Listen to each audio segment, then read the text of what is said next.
so he went backwards on his split. So he didn't want to save his new PB, and it undid him from the race. Then like Jimmy Fosho just wins by default. That was just the best. So here we are, the start of Metroid Fusion. It's basically just like 2 minutes of text. The text dies down like after you get morph, and Shasta's stream just froze. There we go. Oh, you probably paused it to even. Yeah, this thing did. Dragonfangs. Yeah, I synced it. That was one of the hardest tricks in the game. Like 30 seconds in, you have to streams, do. Yeah. You have to do like precise wall jumps. If you fall down, that's like 5 seconds, like easily. It's a good kind of a taste of the game. It is a really reset heavy room. Like, I probably reset there more than anything else. I don't have the patience to. It's just too much opening dialogue. So Dragonfangs actually did the 0% tool assisted run of this game. A couple like must have been like 4 or 5 years ago now. I think Biospark's now making a newer one. I think I started at any percent Taz, but I never really finished it.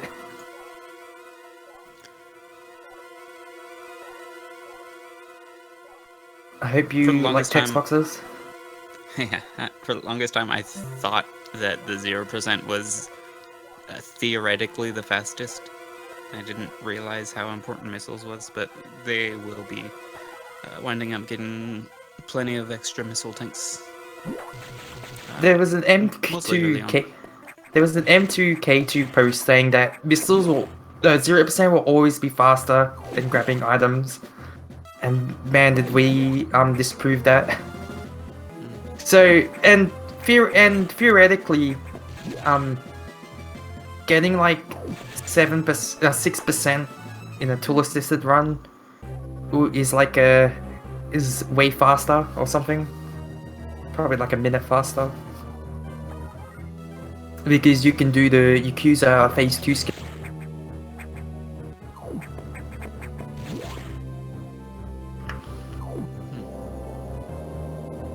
So now they're both gonna get missiles.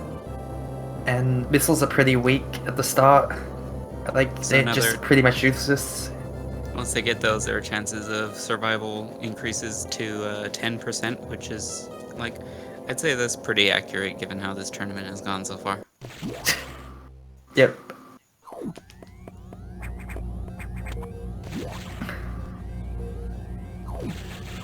So this is just pretty straightforward. Get missiles. I think missiles had a 8-frame cooldown, or it might have been 6. But like, you can only have 2 missiles on screen.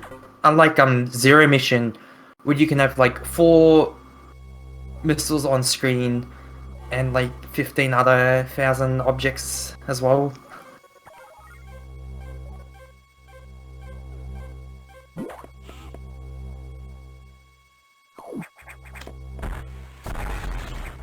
I want to say diffusion missiles are like 8. Yeah, the higher the more you upgrade it, the more like frames it takes for it to cool down. The runners may come in for interviews after the match. I won't be there, Shasta's kind of known for like commentating his own runs most of the time. Dragonfangs usually, like when he streams on his own personal channel, he usually commentates as well. But we figured for the tournament, we just have it consistently having different people commentating each match. So here's the idol. Now, it's random if they shoot their beams, and it's also random how long it takes for the either open or shoot. And you'll notice they're both kind of jumping before each shot. They're trying to go for a really difficult trick where if you shoot and then spin in the air at the same time, your shot will start behind you. So their second shot will line up approximately with their first shot, and they'll be able to hit the eye door with 2 missiles at once, which skips a turn. And you have to hit it 3 times to beat it. Shasta got good RNG on Arachmus, while Dragonfangs got a roll. Roll's like 5-second time loss, like easily. So, and you can get like 2 if you're unlucky. Normally that's just an instant reset.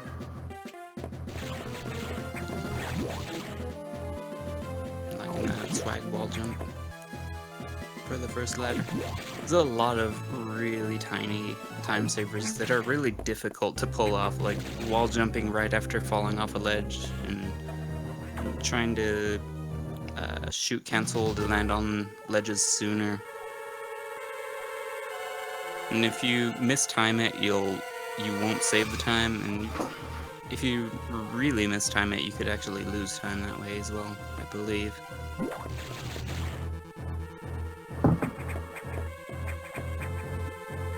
Dragonfangs is going for the safety missile. Normally you won't pick that up, but for like races, it makes Sector 1 way easier because you don't have to really worry about your missile management. And Shasta's grabbing those as well, so we're starting when you're at even. When you have full health, you're always guaranteed missiles, and it's very easy to take damage in Sector 1. So if you have like 20 missiles and you get hit, you'll be getting like lots of health drops, and that can really be bad for like the pirate shaft where you need missiles to get up quickly. And you need missiles for the idol. Like a lot of things that are hard to dodge do a lot of damage as well. Unfortunately, the beams from the pirates, I believe, do 42 damage, so that'll take 5 health refills to fully recover to guarantee missile refills again. So if you get hit once, it's kind of a toss-up for the rest of the sector. So it's definitely worth it when you're starting out to get that 3rd missile tank, and it's one of the fastest missile tanks to grab anyway.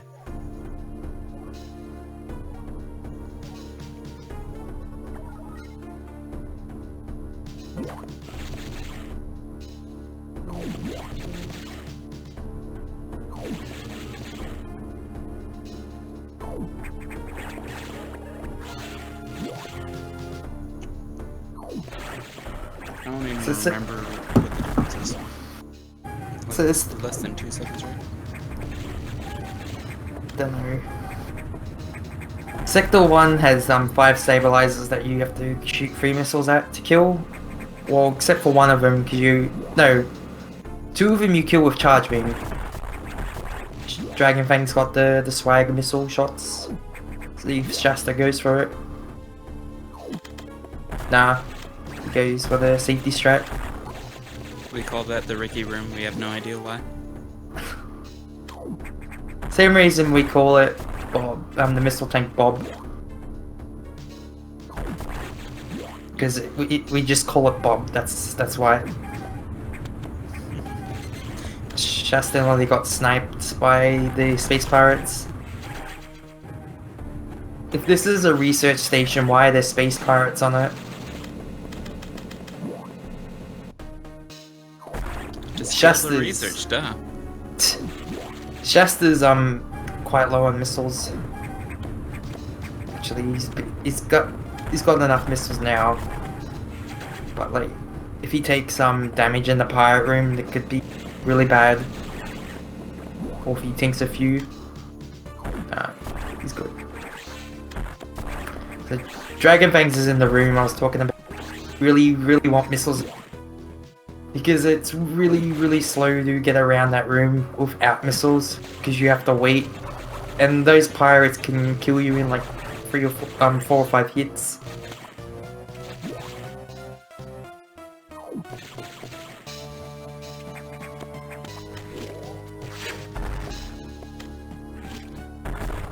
Dragonfangs gets 1 double. Yeah. Not bad RNG.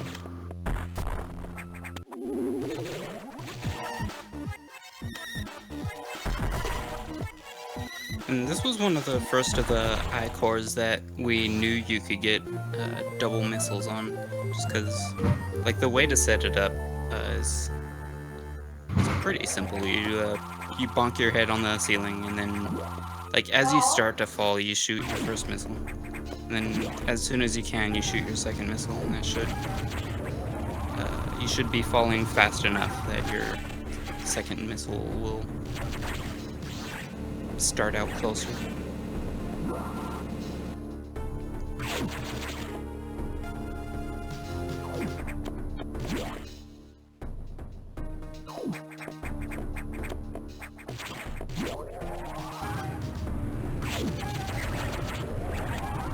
Why is my stream buffering?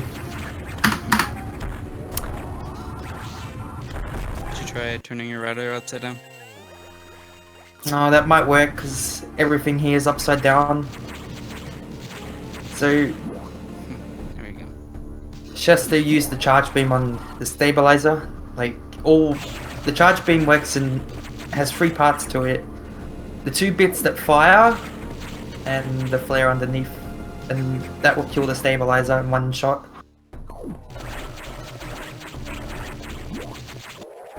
Also, there's a minor time save that everyone does is when you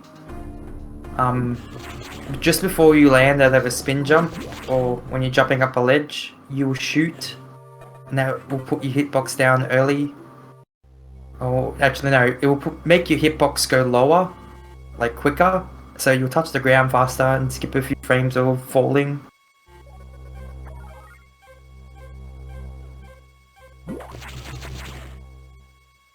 I believe it's a similar principle in Super Metroid as well. Yeah, like pressing like your aim button will make you land faster in Super Metroid. We call in this game shoot cancels, because the shoot cancels your jump and makes you land faster. You could also shoot cancel by pressing up or down instead of shooting. But that's like CAS level optimization.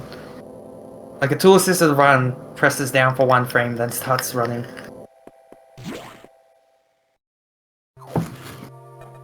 Sector 2 is everyone's favorite place of plants. This is where you get bombs and high jump. And before you can get bombs, you have to go to the security room, which the game doesn't tell you where it is. Yeah, and speedrunning this sector particularly kind of steps up the difficulty a lot.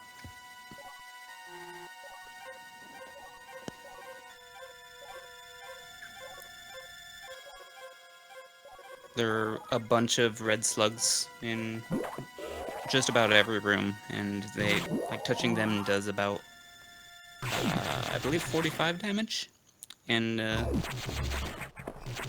are so many of them, and they have quite a bit of health, so it's difficult to kill them as you're passing by without stopping.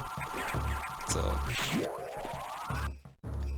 they're posing a huge threat in any percent runs, as well as especially low percent. And you'll see as Dragonfangs got through the first room and Mr. Shasta coming up to it, what you want to do is avoid all of ignore all of the enemies in the left half of the room, so that when you get to the right half of the room, your way will be mostly unblocked. There's like 1 slug in the way, but if you kill any of them on the left side, then another enemy will reform on the wall, like right underneath the first door. And you have to deal with that instead. So charge beam in this game is just overpowered. That's it. It's the most powerful thing in this game. So always have a habit of just charging your beam all the time. I've noticed I do that more than other runners. I do it all the time. rely a lot on super missiles later on, but for now, at least. As soon as you get like plasma beam, you will always have a charge. Yeah. Such charged plasma shots do a lot of damage. Dragonfangs nearly got the swag strat. There's a way you can do that. Kill those Zoras and you kill the Zora and the two flying dudes without stopping. But it's really difficult. Yeah.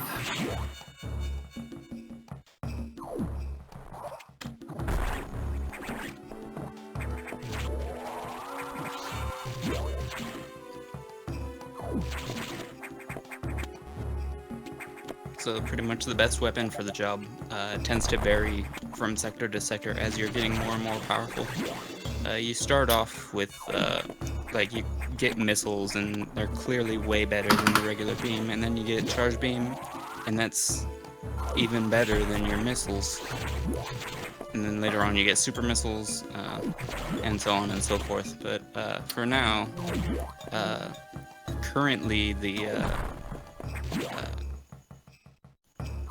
missiles do 10 damage, and the charge beam does like 10 damage per part of the beam, per half of the beam, and as well as an additional 6 damage with the flare. So you'll notice Dragonfangs shot that Idor with a single shot and it died, whereas it normally takes 3 missiles. Oh, now my So you screen loaded. want to hit it point blank. Here's Zazabi. He likes to jump a lot and waste time. Basically, you want him to jump, only waste 3 jumps. And that's harder than that sounds. So you have to get very lucky. Or it can jump up to 12 times. And that's a lot of time.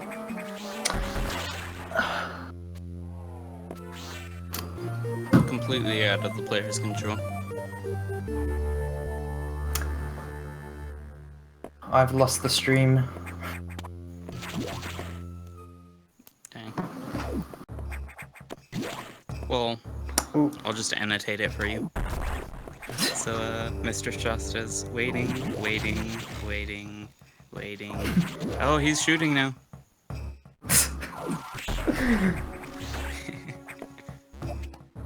Let's see if... I don't think Dragonfangs will go to SAX skip. No one will. No. Nah, it's not. SAX skip is where you jump down there while the SX is there and you try and jump over it. But the thing about it is, touching the SAX is instant death. Getting frozen is instant death. Like, if you make a mistake, you're dead with SAX. Yep. And the way you have to do it is a very, like, I think there's many ways you can do it, but like the fastest way is spring ball. And you do like a series of precise spring ball jumps over it to make it to the door. It's one of those things where if you're too early, if you're too close, it won't work. If you're too far, it won't work. If you're too late, it won't work. If you're too early, it won't. Yeah, you have to do it exactly right. And if you're just plain unlucky, it won't work either.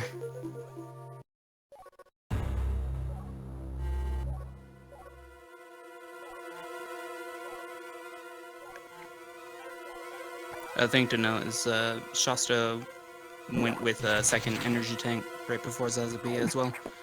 It's one of the quicker ones to grab if you're gonna grab any extra tanks. Most of the top players will skip it because it's about, what, a 4-second loss or so? Yeah, I don't 5 grab seconds. it. I only grabbed 2 E-tanks the whole run. But as I was saying, like, a lot of the enemies here do 45 damage, and that doesn't get much better throughout the rest of the run. I think Kirby Master and Biospark only grabbed 1 E-tank, and that's really hard because you can't really tank anything And tanking bosses is where you save a lot of time. A couple bosses at least. Like for Yakuza, you deliberately take damage to save time. Same with Nightmare. Oh yeah, if you're going with only one tank, I imagine that's pretty tight.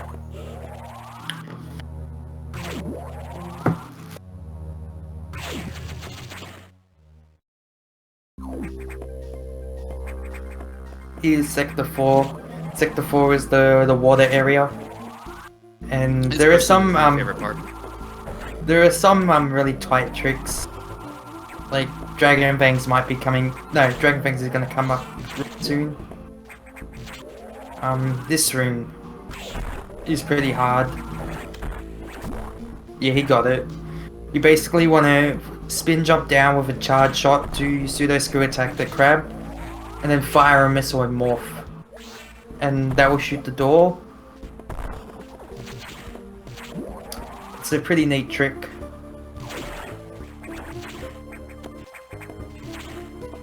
I was glad to be there the day we were just like brainstorming.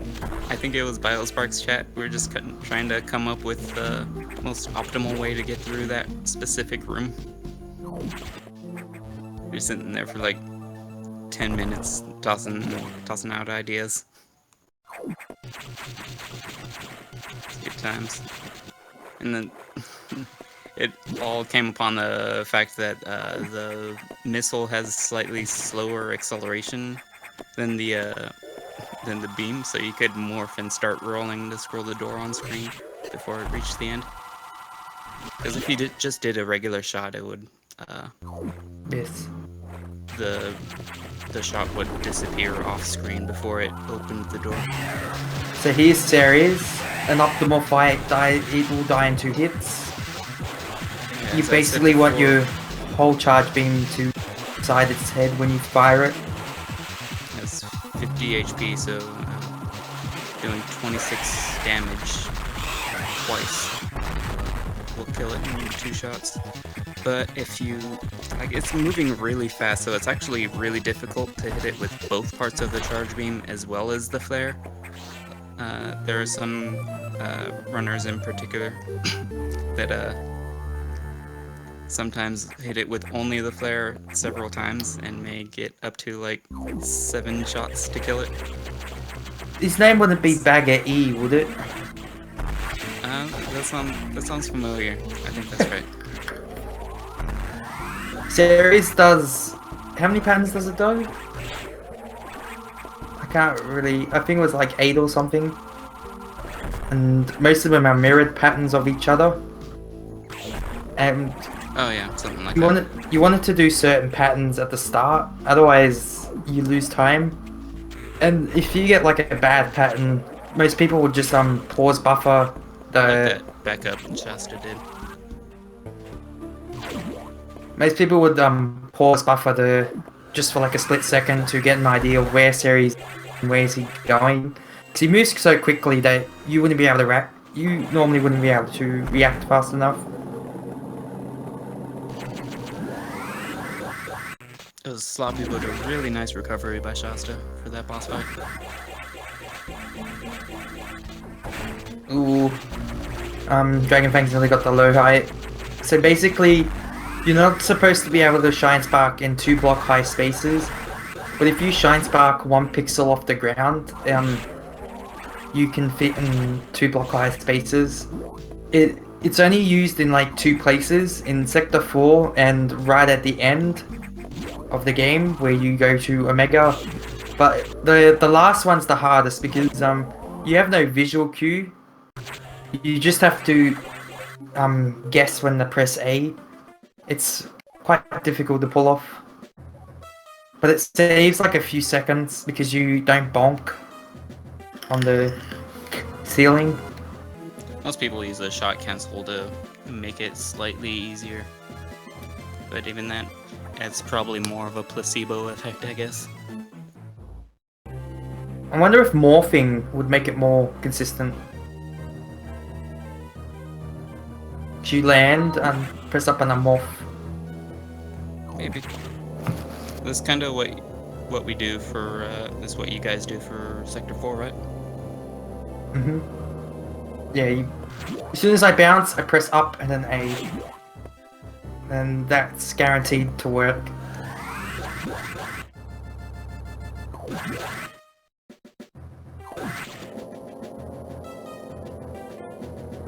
Now, a common mistake people might do is they might go down the wrong elevator. And I've done that plenty of times. Like, not ages ago, like recently I've done it. You lose like over 20 seconds easily. Do you know if Dragonfangs pause buffers anything? I don't know, but he might pause buffer this strat. I think he does. The strat he's gonna try. You have 1 frame to press down. When you speed booster off a ledge and you land, you still have your shine spark for 1 frame, so you want to try and press down on that frame. Now, but with this one, if you do it too early, you don't break the blocks and you lose like a few seconds. No, I didn't go for it.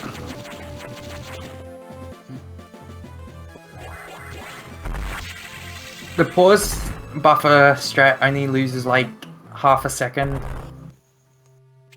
But you overall save more time because you're shine sparking. You don't have to store another one.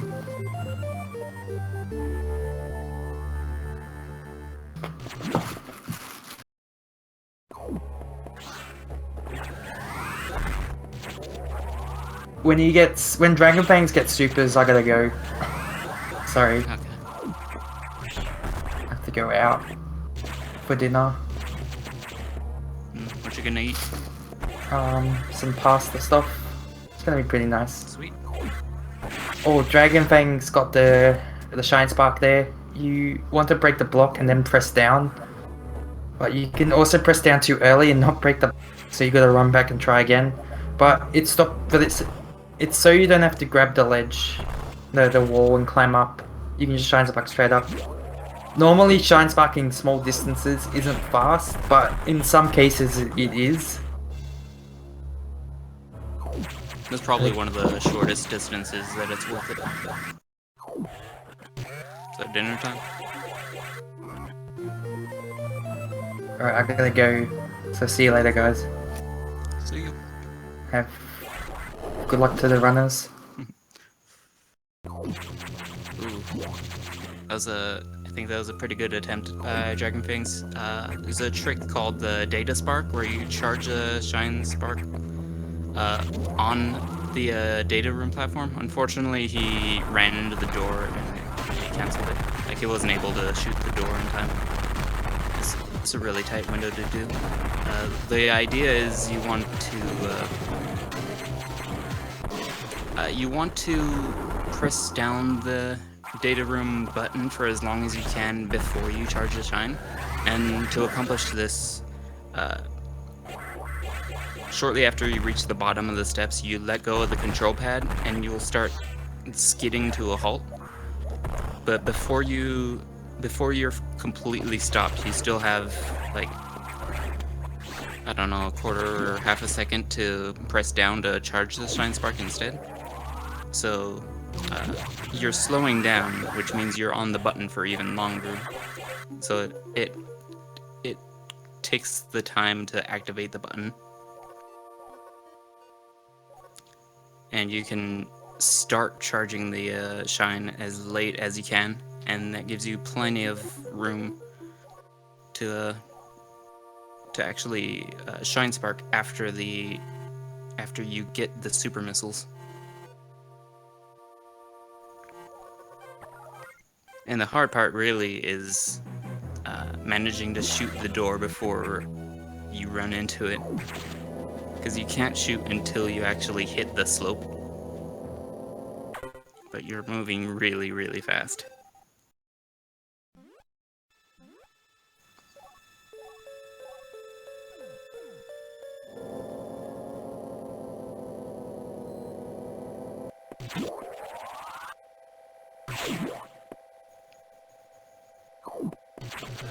And I also find out here that the computer may or may not be betraying you. Who knows?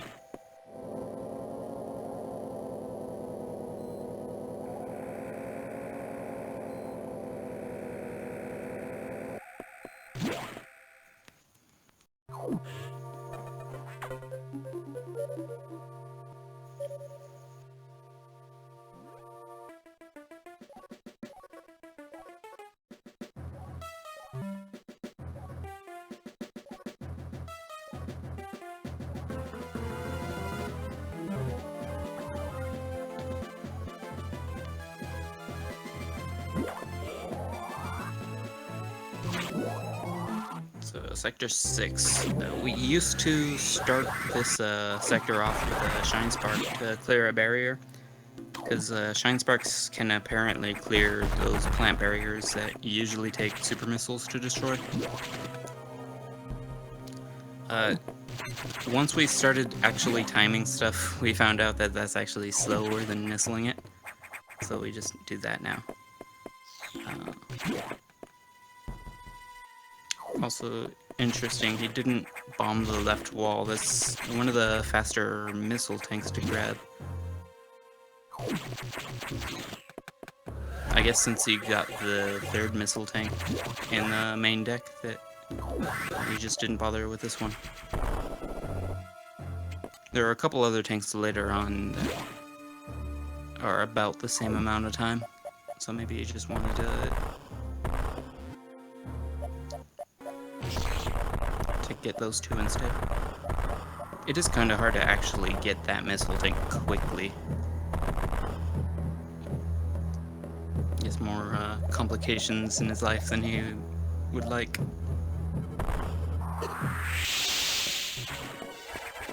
It's also very important to bomb out some pretty patterns in the floor to feel good about yourself.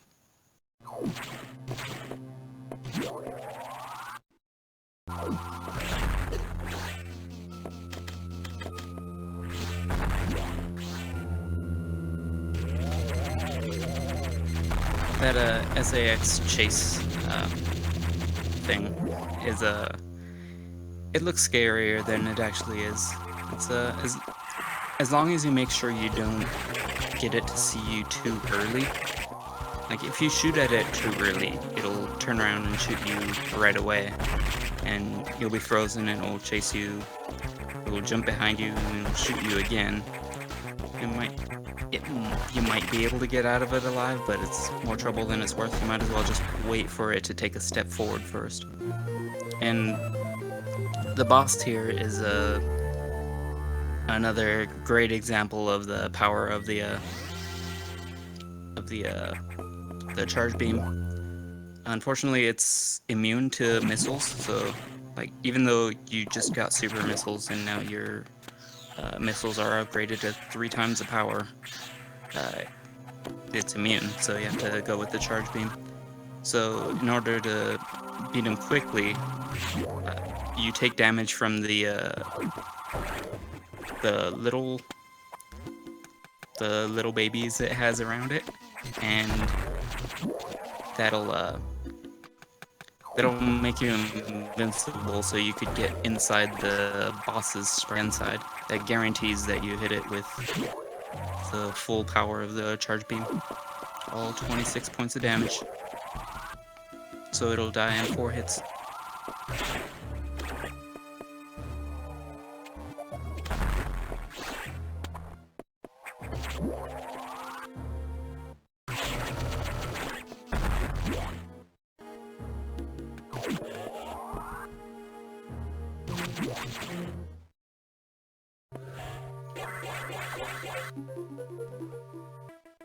You could also technically do that damage without without being inside its sprite, but it's really difficult and not really worth going for because the things on the outside tend to tank the damage instead.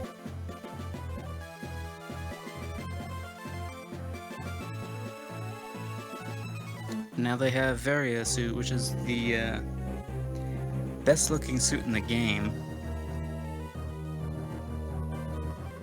Some people might call it that.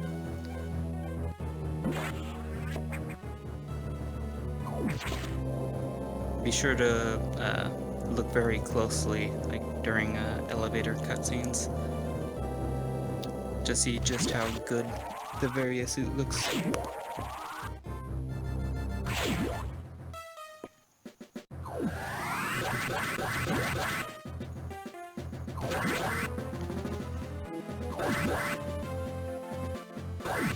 And now with a various suit, it can withstand extreme temperatures, so they get to go to the ice sector now. And it's a pretty interesting sector. Unfortunately, none of the racers in the tournament are going with the most up-to-date routes. There was a trick discovered many moons ago, way back. Might have been 2004.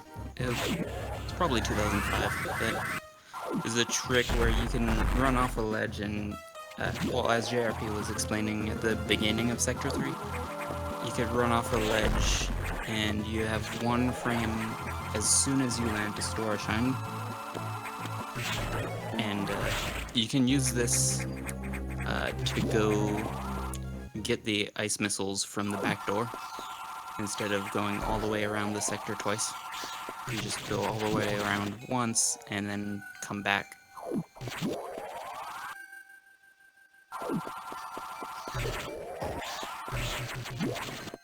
But since that is a one-frame trick and it's very difficult to get reliably, they're most likely going for just the regular strategy. Just the way you normally do the sector.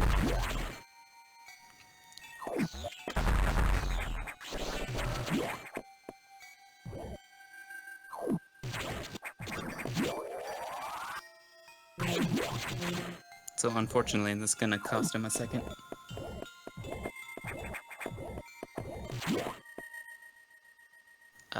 Also, unfortunately, it may cause them to run the risk of forgetting to actually get the ice missiles. Since you basically do 2 laps around the sector, it's very easy to forget which lap you were on, especially when you come back here later twice. So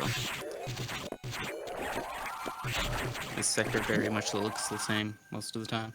It looks the same as itself.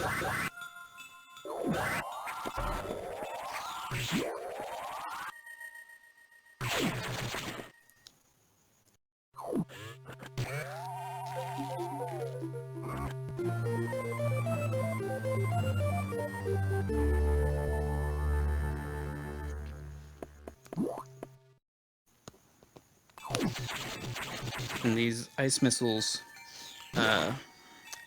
their purpose is generally to create platforms with the enemies, so that you could freeze an enemy with an ice missile and then jump on top of it, and just like walk across it without taking damage, as you can see immediately demonstrated by the game design. But it also increases the damage of the missiles themselves. So they now do 40 damage, whereas the beam itself does 26 still. But you could probably guess what the next upgrade is going to be.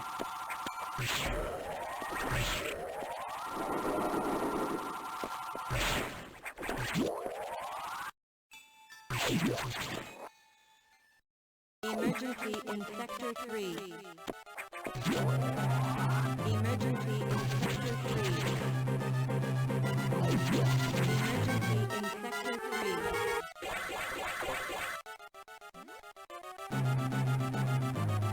So now we're coming up on the hypest part of the run, the emergency in Frankrzy.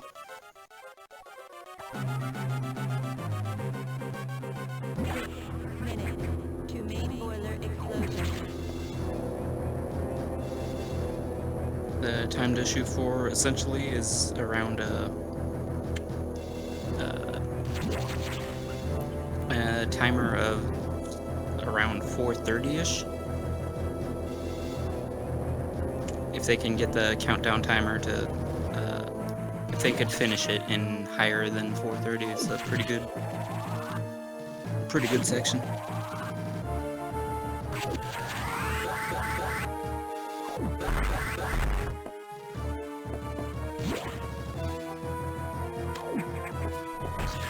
There's something about this that makes you feel like you have to play better just because it has a countdown. It's a really interesting effect.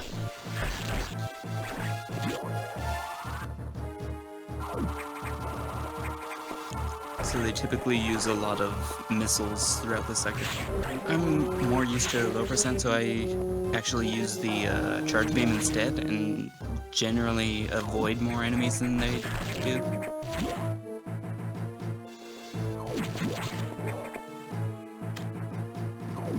But this way, like, using missiles where they do is also really reliable as well.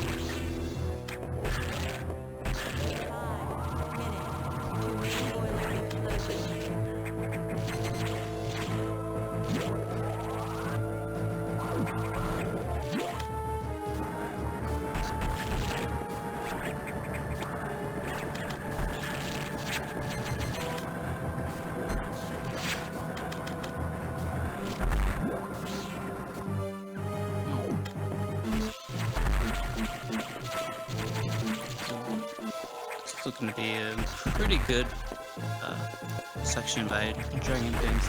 Unfortunately, it does end with an eye door, so that just wasted about 6 seconds for no reason, through no fault of his own. See if his pre-race practice will pay off. Okay, well, he got one double missile. Roughly a 426. That's still really good. 426.10. I'm sure he's content with that at least. Given that bad Idor luck. So I haven't, I don't believe I've gone over doubles, so...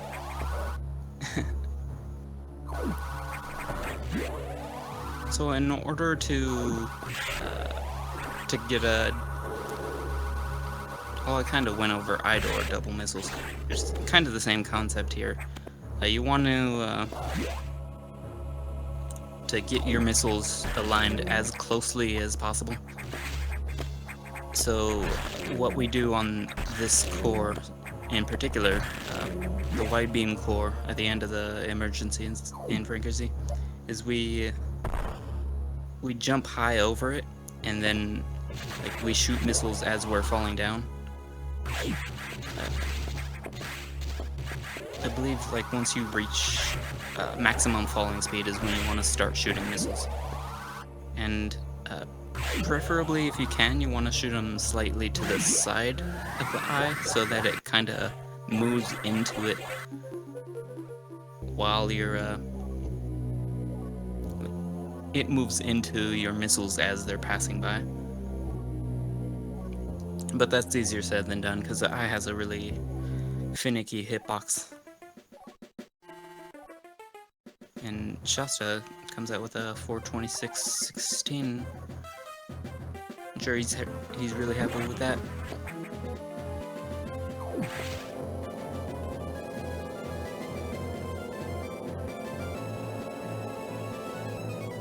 I think the best time for the emergency is 4:38, I want to say. It's of course with perfect luck, and well, naturally, if it's a record, it would be really well executed as well.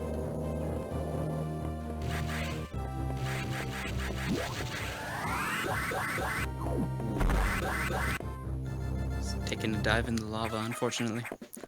Usually if you get hit by one of those things and you just hold up the entire time, you'll grab on the monkey bars again before you fall in. But if you're not expecting it, then something like that can happen.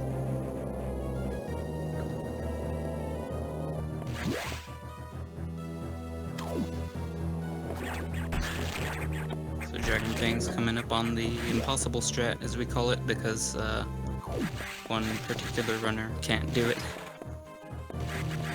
That's how we get these kinds of names.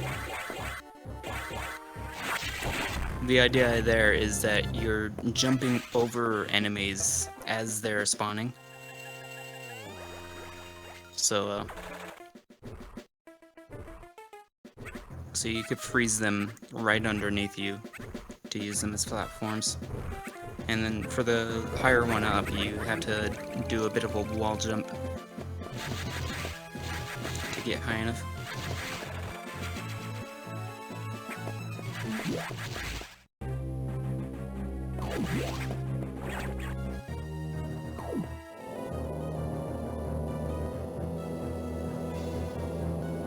It's really tough because you want to shoot like as high up as you can, so that the missile travels.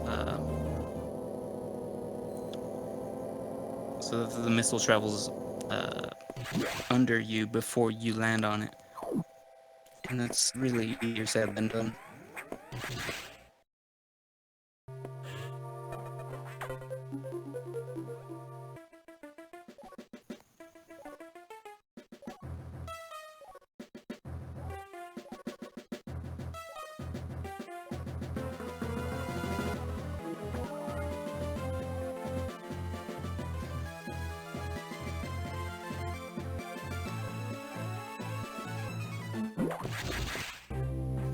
And yeah, technically you can get double missiles horizontally as well. It's just a lot more difficult with I-cores. That's basically the way we do it for the doors, but with the I-cores that are moving, it's,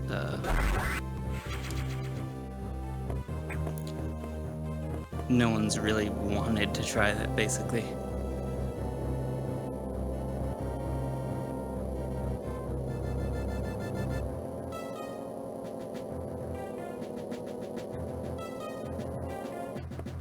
Or no one's really wanted to practice it, I suppose.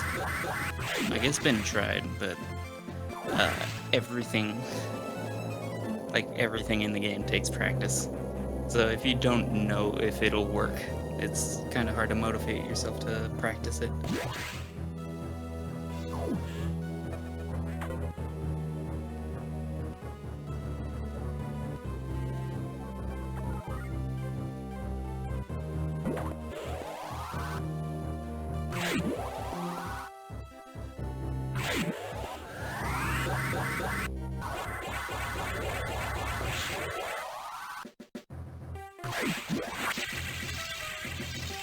It's kind of a funny thing in speedrunning. There are tricks that are just like way too hard to even consider, but people know it's probably possible, but nobody will actually do it until one day when someone does it, then like several other people will do it as well.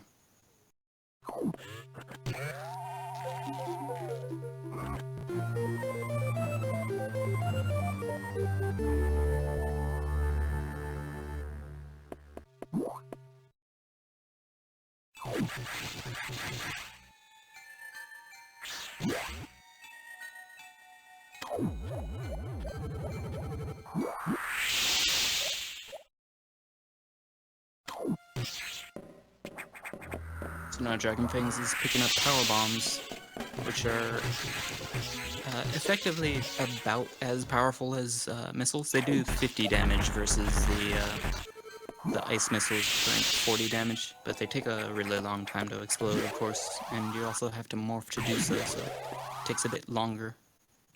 Ooh, it's grazed by the SAX ice beam. Luckily, there's a red X, almost guaranteed to drop every time from that, whatever that thing is. I don't know. What is that?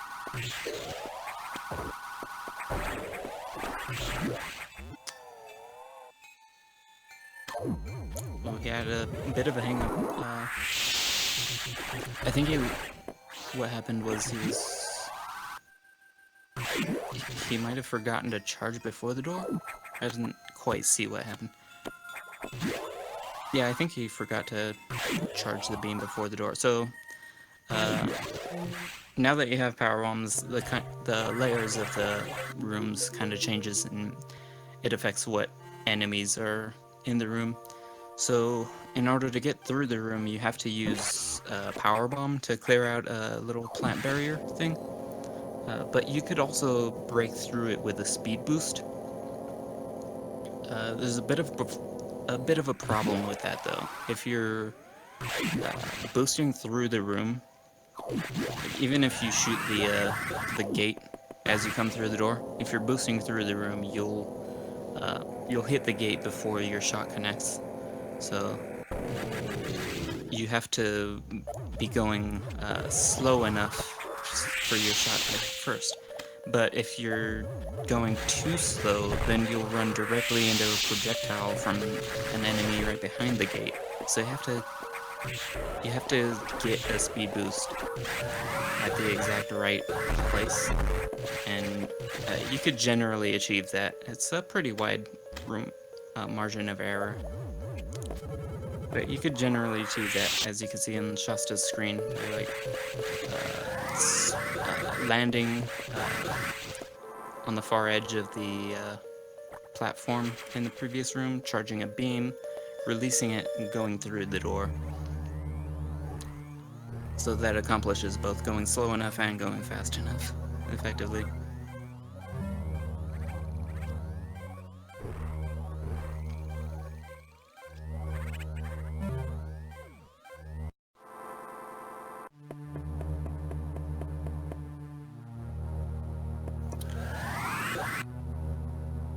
Oh yeah, that pause was just for syncing up the streams, the timers on the streams,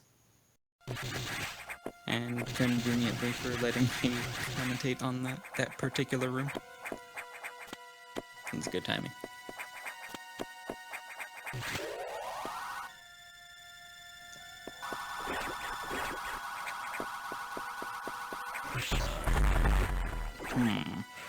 Dragonfangs did not mean to fall there. It's a bit of a time loss and not a huge deal.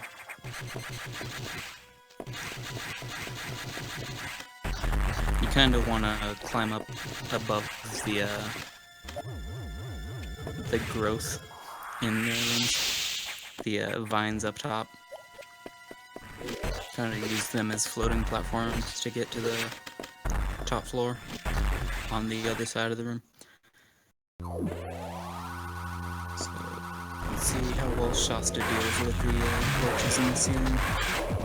They randomly decide whether or not to spit on you. And it looks like they were really nice to him this time, and they allowed him a free speed boost uninterrupted. So now Dragonfangs is fighting Yakuza, this giant six-legged spider. And you start out the fight with it high above you. You're unable to see it.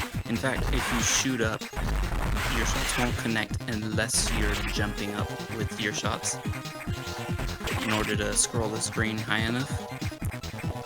So what you have to do when you start the fight, just to get in some extra damage early on, is to shoot your shots and then jump up with them, and then like land on the ground and then shoot more shots and then jump again. You could do this 2 or 3 times before the flames come down and hit you. And then like after that, it's random how quickly it'll like how many rounds it'll take before it becomes vulnerable again. It'll crawl around between 1 and 4 times.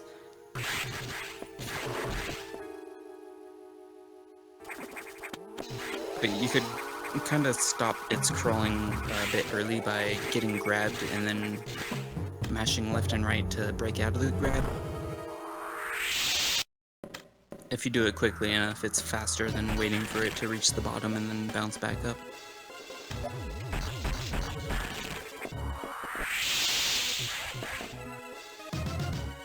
It's kind of risky though in any percent, because it means you're just gonna be taking a lot of damage.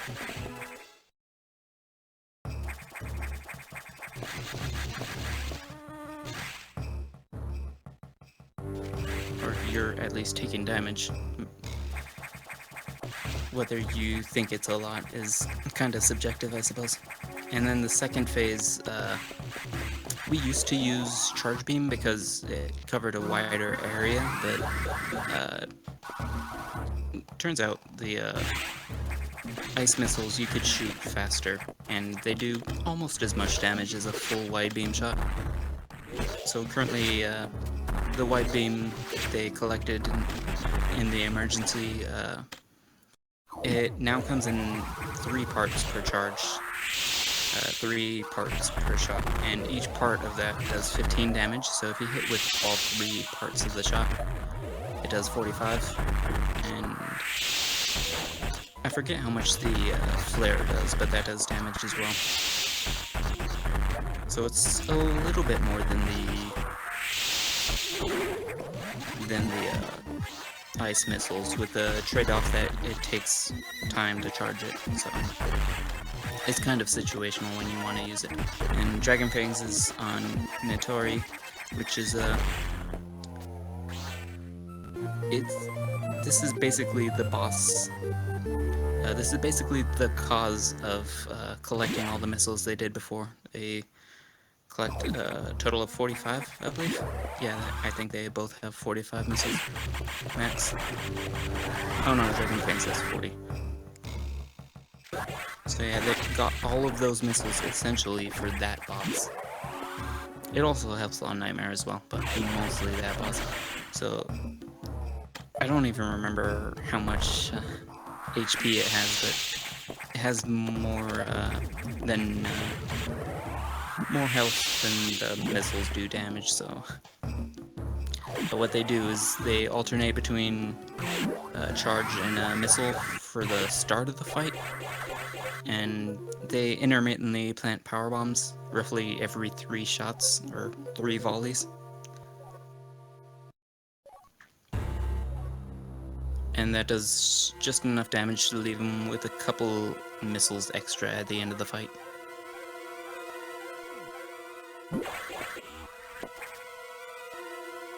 And as I said before, there's a bit of a trade-off with using the charged wide beam. So, like, while you have infinite charge beam ammo, it is a little slower than just barraging it entirely with missiles. So a while ago,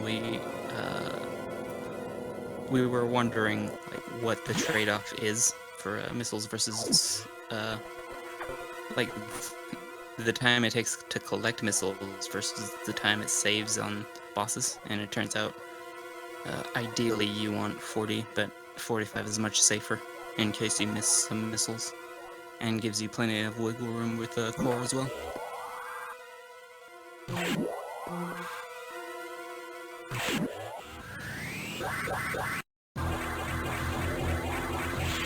Kirby Master posted a list of how long it takes to get the nearest missiles, as well as the amount of time per missile that the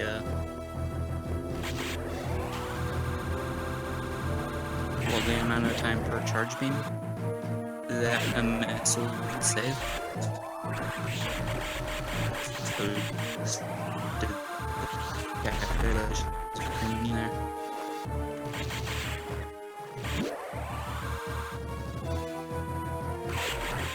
And this is the last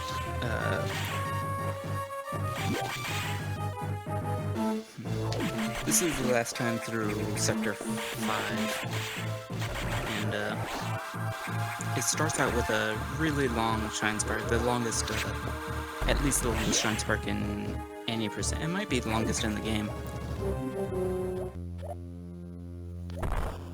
Yeah, it's at least the longest Shine Spark in the game.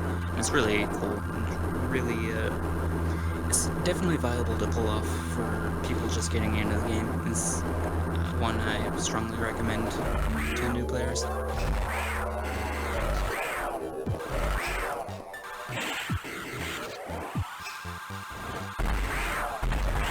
And Dragonfangs is coming up on what would casually be considered one of, if not the hardest bosses of the game. However, in a speedrun, when we know what its weakness is and what it's capable of, it winds up being a really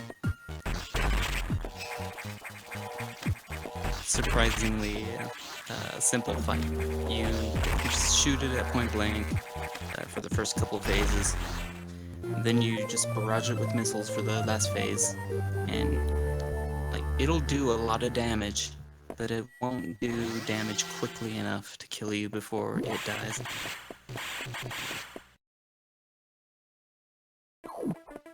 So as you can see, it took 108 health, but it still has like 291.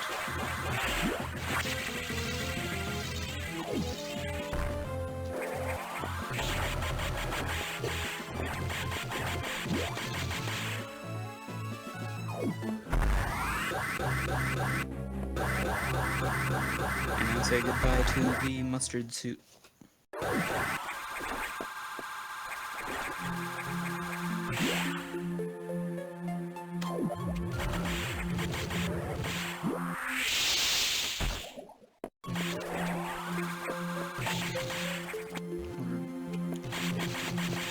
We're going purple now. This underwater sector of this underwater section of Sector 4 gets a lot of casual players pretty confused. But it's pretty simple if you remember. You could powerbomb everything and figure out where to go. Powerbombs will reveal every block type. There is a section in here where the path is obscured with foreground graphics. Right where that red fish is swimming. You could be stuck there a while unless you either find it accidentally or actually notice the fish kind of clipping into a wall.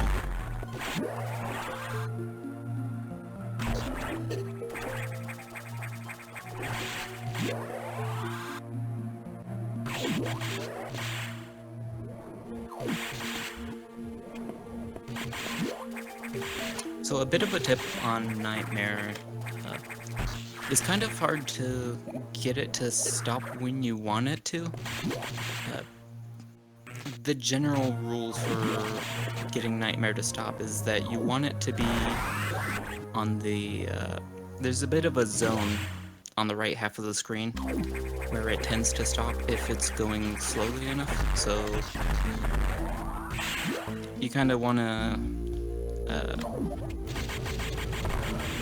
you want to lure it over like a kite, basically, and just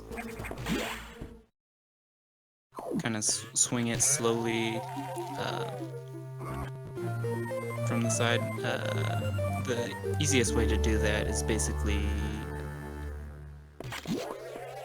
like having it fly clockwise around you. It's like running to the left underneath it, and then doing a jump and a short space jump to get over it, like all the way to the right, and then run under it again, and that'll put it in position and slow it down just enough to usually stop pretty reliably.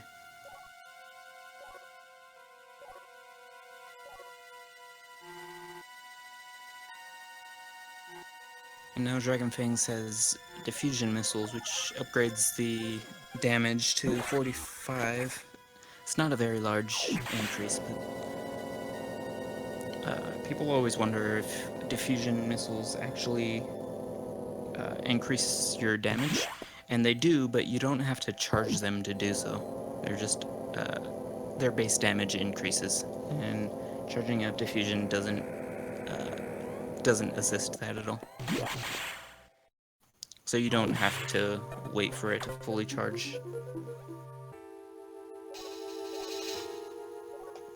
A fun fact is, I believe the flakes that disperse out from the diffusion missile do 1 damage when it freezes an enemy.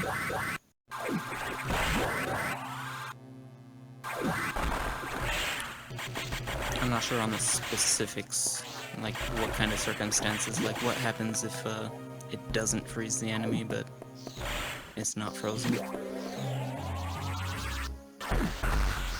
Like if the enemy itself is unfreezable. But it's pretty, it's a neat trivia.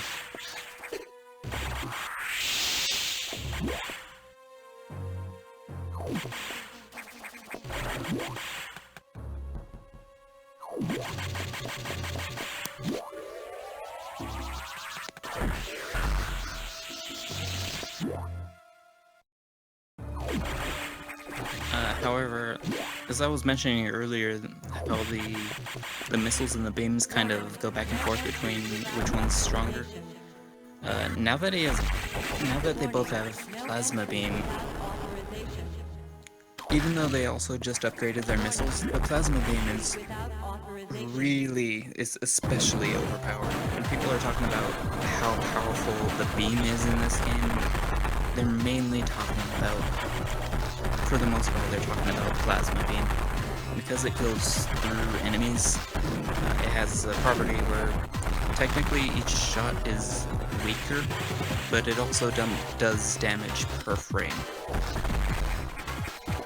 So since it takes a little time for the beams to pass through enemies, it does pretty massive damage to everything except certain bosses.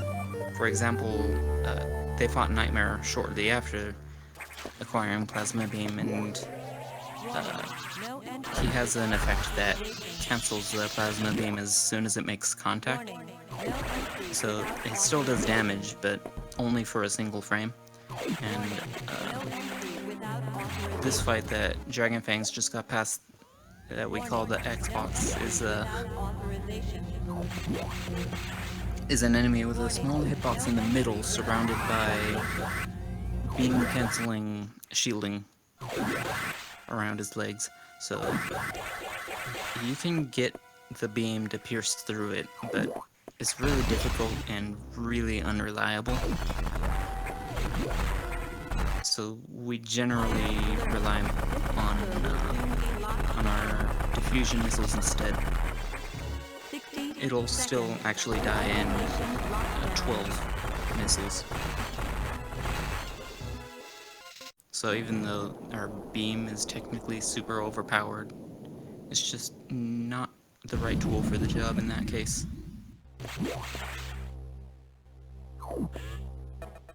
It takes somewhat precise shots though.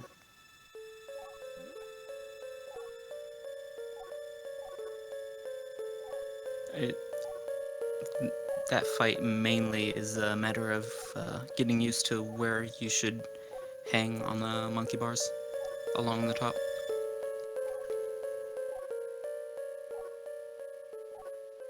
It takes a lot of practice learning visual cues and such, and kind of knowing its pattern. If you hang directly over it, or you're trying to climb away too late, when it's jumping, it will jump high enough to hit you. So you have to be kind of climbing over where it's about to be, basically. And then you'll have to like shift a bit over in order to actually be able to hit it.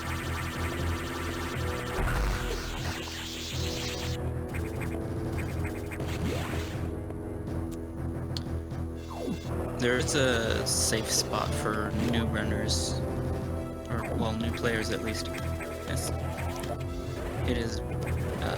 It's better to learn the positions for shooting it more quickly, but if you just hang on the far left, oh man, that's really unfortunate. So the wave beam does 80 damage in this fight when you have gravity suit, so yeah, that is not entirely unprecedented, but really unfortunate that Mr. Shasta died there. In theory, he could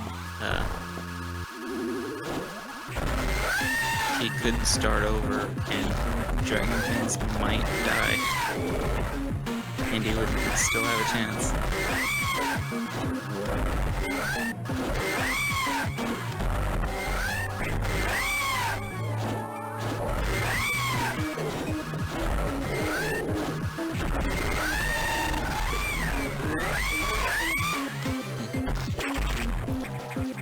And the one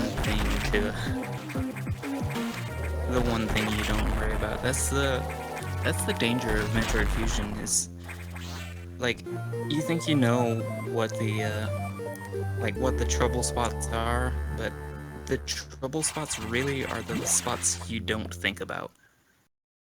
Like the Xbox that is usually really consistent, the Nitori core, you would think, like, oh, you just shoot this boss and it stands still. But then you realize the core does a ton of damage and it's really difficult to avoid.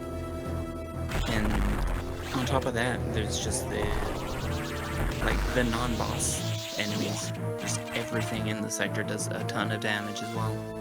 It's really easy to underestimate everything in the game.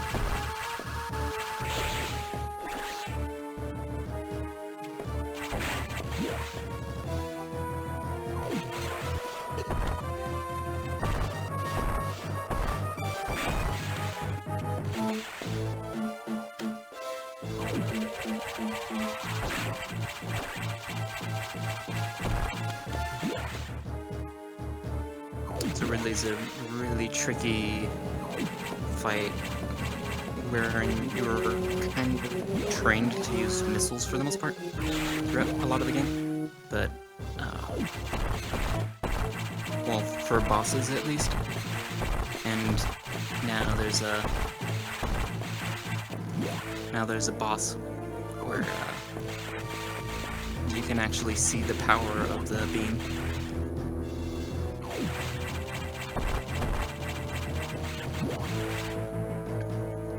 If you can get a shot going diagonally through Ridley as he's flying away, if you do that, ideally, you can do about 10 times as much damage as a diffusion missile does.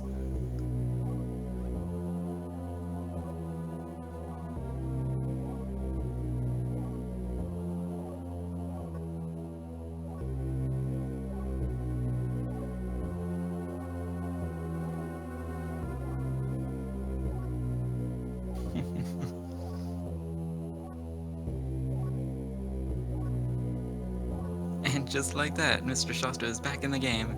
It only took a little bit of cheating. We're in there.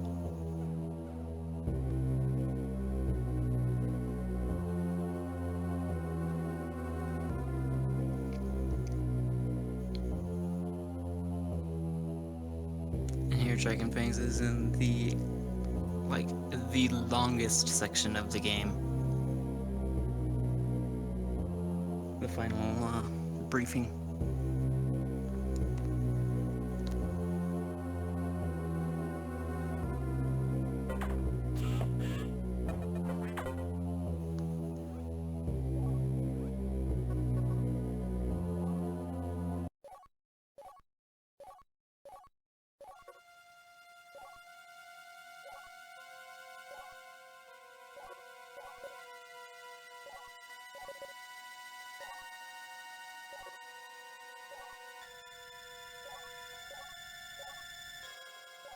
Oh man, I've never seen this trick that Mr. Shasta's doing before. Like, this is a really unprecedented sequence break. I've never seen death to wrong warp into a different version of the game at the last save file.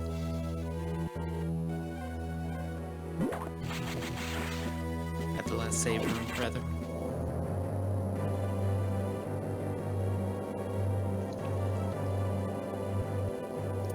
very talented how he managed to pull that off.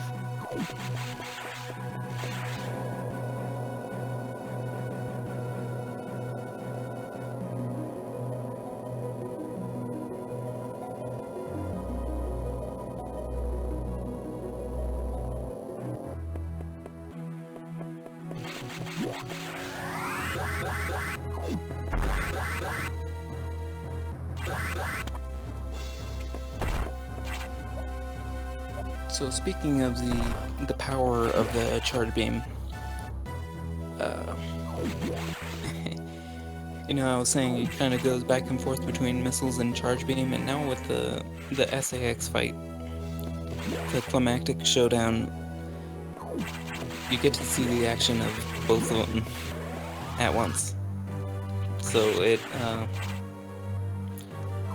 the SAX is supposed to gain invulnerability when it takes damage, but for whatever reason, like, it doesn't recoil and go invincible if you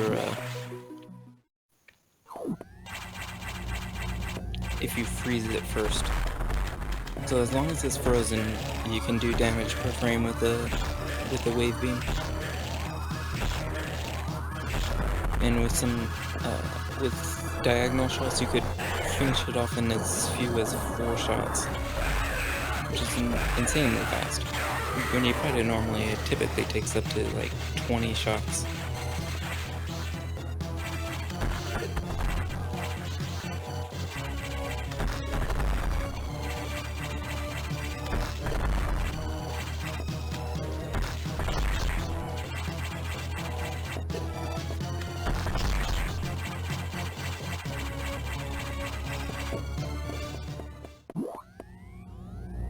It's a very difficult rhythm to get the hang of, though. Propulsion sequence activated. Destination planet SR-388. And once you get that phase down, you kind of do the same thing as Ridley. You just make sure you have the beam follow pass through the boss as much as you can. You accomplish this really easily by standing in front of it, doing a diagonal shot for the first shot, and then shooting straight up for the second shot so that it jumps with it. And that'll kill that phase in 2 shots, where it would otherwise probably take like 5 or 6 shots if you don't know what you were doing.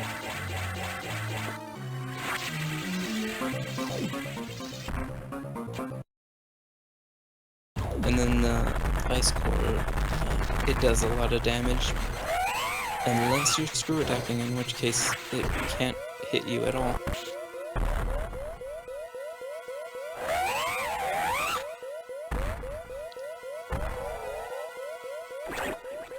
Very nice zigzag strat through those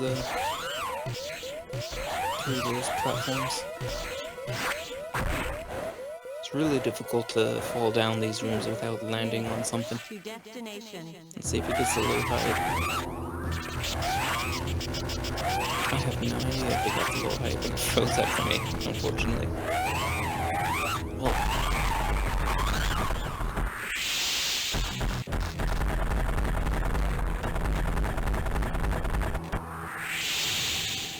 so the Omega Metroid, the final battle, is it's really difficult. It's kind of precise to do right. What you want to do is stand in a specific spot. No, you're gonna have to run back at least once to dodge a swipe. But if you stand in a really precise spot after that and you just shoot it, he went for the vertical shot, which actually is much more precise. It does kill it a lot faster, but you essentially want to make sure that as you're shooting it, your beam passes completely through its body, because there are sections of the claw and the face that'll cancel the beam, and it's really hard to get through those sections. But once you're standing in the right spot and you're mashing rhythmically, like not necessarily as fast as you can, but well, I suppose as fast as some people can. But you don't necessarily want to mash super fast. You just want to mash kind of within the cooldown of the beam. I think it's, I want to say 4 frames. A 4-frame cooldown, give or take. So you want to make sure you're shooting, that you're pressing the button quickly but not too quickly. And you'll be able to keep it stun locked the entire fight. At least after the first swipe.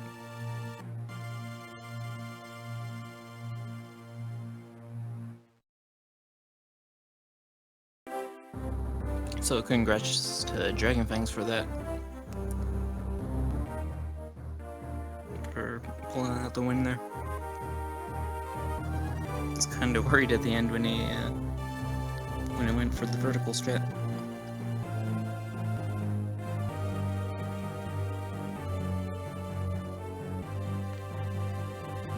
Let's see, what did we wind up with? 119 or so? A low 119? That's, what kind of time is that? It's 49, I want to say? 48? That should be about a 48.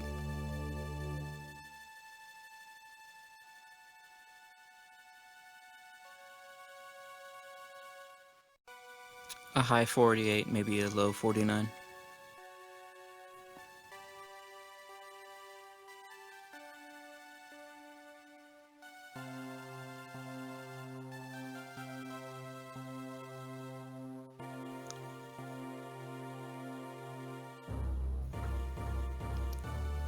Oh man, so it looks like the next match is going to be tomorrow afternoon at 1 p.m. Eastern Daylight Time. Mickey New versus Galamaz. Mickey's one of the top players as well. That's gonna be a really good show. I'm really excited for the remaining matches of the tournament. Like, as the tournament goes on, it's getting more and more even matchups. So we'll get to see a lot more close races in the future.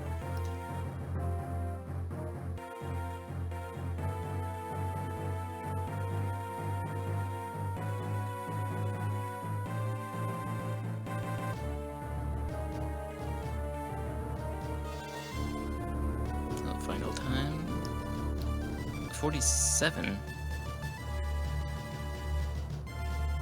Maybe I did my math wrong.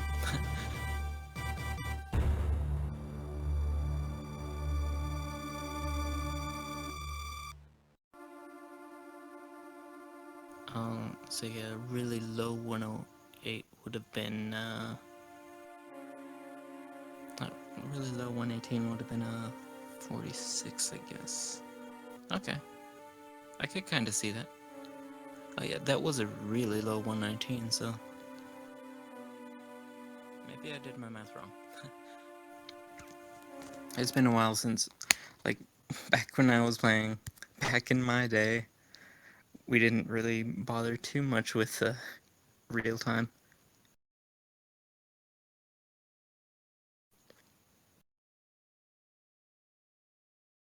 So I see we have Shasta and Dragonfangs joining us in the commentary. So how'd your race go? It went okay. Oh yeah. That's all I can really say about it. It's, like, I got bad luck a lot of the time, and like that Sarah's fight was just bleh. But I still got a lot of golds in there, which is good for me, I guess. That's progress. I got a lot to learn, it seems. So So, you said I'm you pretty hadn't. happy with how my run went. I missed a couple of weird things, but they were all pretty minor. Like all the important stuff went well. Yeah, I was really surprised at the end where you went for the vertical strat. Is that something you had practiced a lot before? Yeah, I think vertical strat is way easier than diagonal strat. Easier, huh? Yeah, Really? I think That's the position gap, like like you have more positions that work out. Is that It's I sort of would've riskier thought the because you leeway might was. run into the omega. So is it more timing then than it is position? It's the fact that if you screw up your diagonal position, you still do a lot of damage. You just don't get the stun lock. But if you screw up your vertical position, you're not doing anything. Okay, Kind of difference. I see. So you get like, ideally diagonal, you would get 2 parts of the beam perhaps, whereas you can do well enough with just one part connecting. Something like that, yeah. We'll go with that. So, Shasta, you've been putting in work, practicing some, like, a lot of your trouble spots. Is this something you just didn't expect to go south? I kind of sort of did and kind of sort of didn't. It was the one thing I didn't actually get to earlier when I was practicing. Because earlier I practiced Nightmare, which paid off for me. Because I got a nice cool split there in my own splits. But Nice. but even still, like I never got to like after Nightmare and before Sector 1. That was Nice. where I was struggling with too as well. And it turned out to just bite me in the ass in the end, unfortunately. Because I died to So- Xbox. It was Xbox that was on your list of things to do, but not quite high enough priority as it was to get to in the timing you had to practice. Yeah, that's what mostly was. But it happens, I think guess. that'll come about like a lot throughout the tournament. I know quite a few runners have been having trouble finding time to practice before the tournament started, and just busy with school and whatnot. So it'll be interesting seeing how everyone develops throughout the tournament. And let's see, who are you facing off? You're going down to the losers bracket now, right? Yeah, and I'm facing JRP next, so I'm gonna be out. Oh well, he's gonna die anyway. Oh, yeah, definitely. That's all I can hope for. That's all I can really hope for, and cross my fingers that JRP dies, or else I just bust her out with 1 and 2. But that's fine. It's all fun in the end after all, and I increased in PB in this game by 1 whole minute in-game time, so I'm happy with it in the end. That's pretty good, as long as people are enjoying just like getting their PBs, For improving sure. what they already have. Just trying to Or learn just, new like, strats and showing all off that good what they stuff. already have. Right now, my goal for the speaking game of- is just to learn all the new strats, just improve my PB as much as I can, which is a good thing, I guess. There's always more to learn. It's so much fun. It's fun of speedrunning, really. Oh yeah, definitely. I know you run Hunters as well, and you're always finding new stuff in that as well, right? Yep, give or take. Me and MG found a lot of stuff in that game. And Yeah. aim height. And it takes a big group of people, so a 32-person tournament is, I think, is really, really good for Fusion. For sure. I'm down to do this again sometime as well too. So Dragonfangs, you've tested this in the past. How much do you think that's aided you in like in just speedrunning and in general, and facing off in tournaments and such? By now, I'm not sure how much, but that helped for sure when I was starting to speedrun, because I did the tool assist that run first before I started speedrunning normally, and it helps figuring out what to do in certain rooms. It helps to, like, you know how the frames work, you know how the physics work really well, so so you can tell like where you should jump, which enemies are important to kill and stuff. So it helps a lot with figuring out room straps. And that's a big part of Fusion as well. You see like players playing side by side, you'll see some of the more knowledgeable players just gaining a little bit at a time in every single room. And that's in large part because of efforts such as tool-assisted running, right? Indeed. Most definitely. So no JP as well. He also did like a theory task this game of Arte viable strats, and that's definitely helped him, I guess, to improve as well. Something a lot of players, well, don't really have advantage of, I guess, is making a task or anything like that. So it's cool to have that sort of thing just handy because you have more knowledge in that case. So how much do you think, do you feel that things have changed between like back when you were doing tool-assisted runs, trying to, I don't know if I have the whole mentality completely right, but like I believe back in the day it was more about having one player and feeding them the strats and stuff, and making sure one person gets the best time. But like, how different is it now that everyone's gunning for that best time? I don't know. I mean, it's different in general because there were way fewer people trying really hard back then.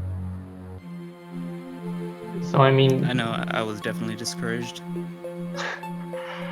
so like people learned and then they like realized, oh, Biospark is better than everyone else, and they kind of just kept at their level and didn't really have the motivation to improve. But now there are tons of people at like every skill level, so you have someone, you always have someone like, if I just increase my PV by a tiny bit, I'll be better than this person, and then if I keep my PV by a tiny bit more, I'll be better than this person. And that really helps for motivation, you know. Yeah, I could see that, definitely. So I believe the next match is 1 p.m. Eastern between Mickey and let's see, who is that? Galamas, I believe. I think the winner that faces Dragonfangs now. Yeah, I think so. That's gonna be a good match. Yeah, it is. So that's probably the next. That's probably what's coming up next in speed gaming, I would think. I don't know if, I guess Fiesel can enlighten us more if that's correct. I think so. I think it's in like 9 hours in the chat from now. Cool. Sweet. That's about right. I'm always looking forward to more Fusion. Same here. This game is awesome. It's one of my favorites personally.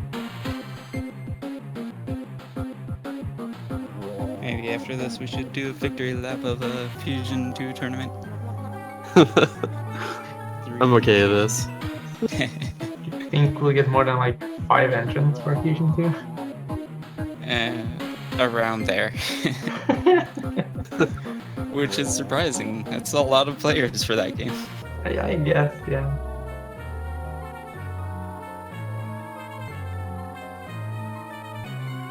So I guess I'll sign off here. Thank you very much, Dragonfangs and Shasta, for the race. My pleasure. Thank Thanks for you for the Fiesel for commentary. hosting it. Hey, anytime. And thanks JRP for joining earlier in the commentary. Unfortunately, he had to eat because he's human or something. At least that's what he claims. Okay. Also, Magoo. Shoutouts to Magoo for being Magoo. Agreed. Oh, man, how So could I shoutouts to forget? Odin. Thanks for reminding me. And shoutouts to Odin, of course. Yep. He doesn't gotta do that. And Shout out shoutouts to to Fiesel shoutouts. for being up at 2 a.m. streaming this. Yep. Most definitely. Thank you, 4 Fiesel. a.m. now.